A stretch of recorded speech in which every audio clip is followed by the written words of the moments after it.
नमाजी के आगे से गुजरने वाला।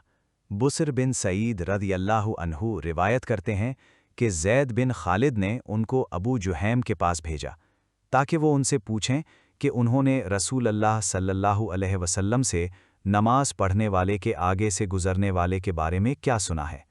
तो अबू जुहैम ने कहा कि रसूल अल्लाह सल्लल्लाहु अलैहि वसल्लम ने फरमाया है कि अगर नमाजी के आगे से गुजरने वाला ये जान लेता कि उस पर किस कदर गुनाह है तो उसको नमाजी के सामने निकलने से 40 साल खड़ा रहना ज़्यादा पसंद होता।